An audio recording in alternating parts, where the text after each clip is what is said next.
Hey guys, welcome back to the channel. Today I'm speaking about this 2011 Kawasaki Ninja 250. I will be reviewing it, giving my experiences, and I will give you a tip how you can make money on this bike.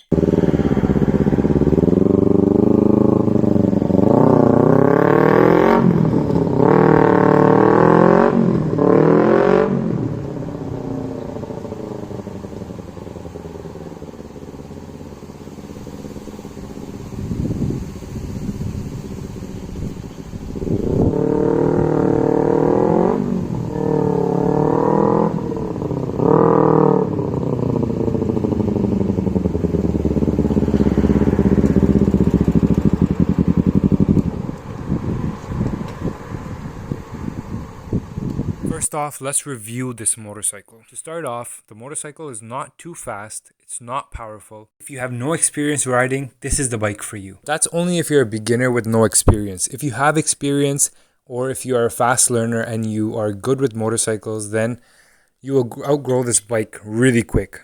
For the experienced rider, this bike is a little bland. It looks quite nice, which is ideal for the newcomers, the beginners.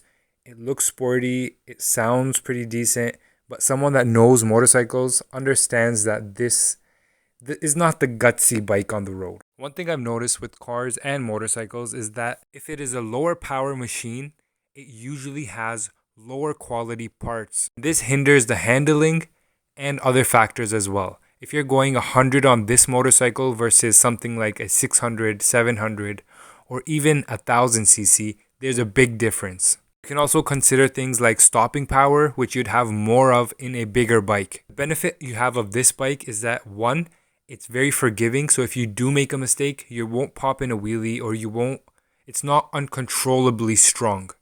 It's also quite light and the parts are cheap to fix.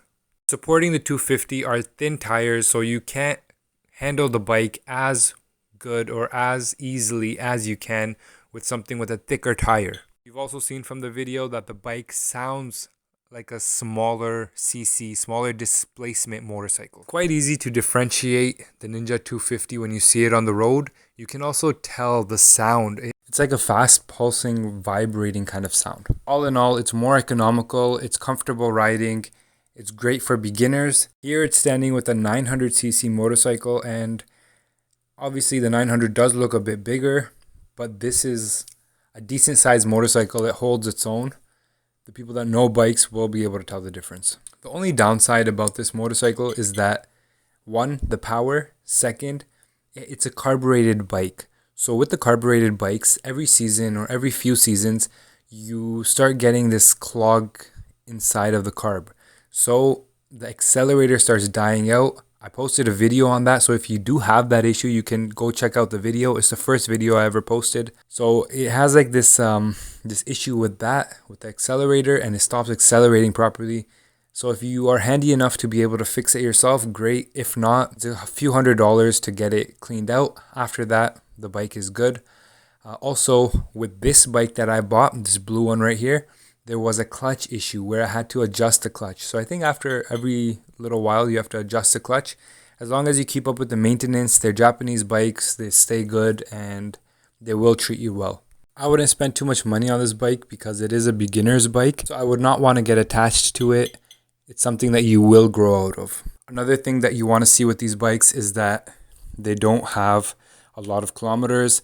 For example, 30,000 kilometers on a 250 is different than 30,000 on a 1000cc bike. So something like 30,000, 40,000 kilometers can be similar to 50, 60, 70,000 on a bigger engine. This all boils down to maintenance, but if you do see the market, they are selling for around $2,000 to $2,500, $2,000 to $3,000, you can say, depending on the kilometers.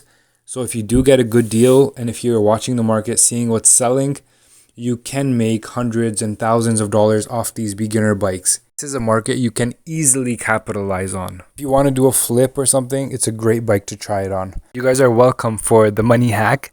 Quickly drop a comment and give me a subscribe, and I will give you more content like this. That's it for the video. I hope it helped. Let me know your experiences with the 250 and what you think is the best beginner motorcycle.